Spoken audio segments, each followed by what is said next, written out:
यथार्थ में मेरे भाई बहनों देखें तो एक एक पल नित्य ही गुजर रहा है। वस्तुतः पल पल की कीमत है, लेकिन उस अमूल्य समय को हम भौतिक सुखों में ही व्यर्थ गवा करके और आपस में क्लेश करके द्वेष करके मिटा रहे हैं। मेरे भाई बहनों याद रखना, जीवन में जब तक क्लेश है, भेद है, तब तक अभेद परमात्मा की प्राप्ति नहीं हो सकती। और नर तन पाकर के भी अगर परमात्मा की प्राप्ति का कोई उपाय हमने नहीं किया तो नर तन का कोई लाभ भी नहीं है।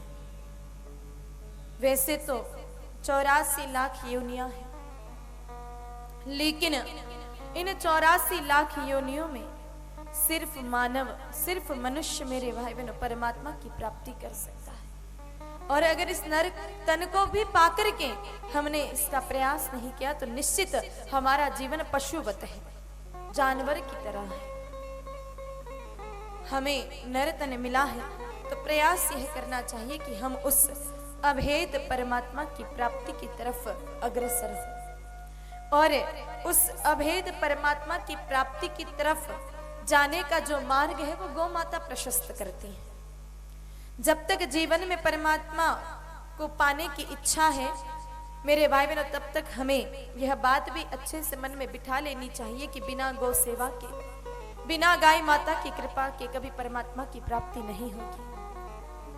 क्योंकि परमात्मा निर्मल व्यक्ति को मिलते हैं और निर्मलता गौ के संग से आती है।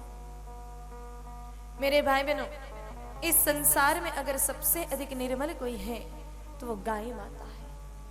सबसे अधिक करुणामयी कोई है तो वो गाय माता है।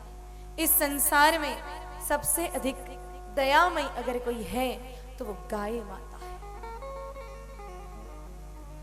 और उन गौ माता के संग में जब हम रहेंगे तो निश्चित करुणा हमारे हृदय में आएगी, दया हमारे हृदय में आएगी, प्रेम हमारे हृदय में आएगा।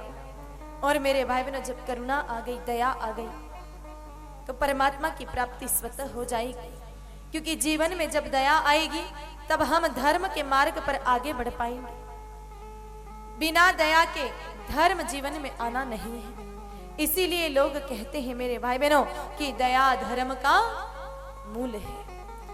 और उस मूल चीज को पाना है तो उसके लिए गौ माता की सानिध्य लेनी पड़ेगी।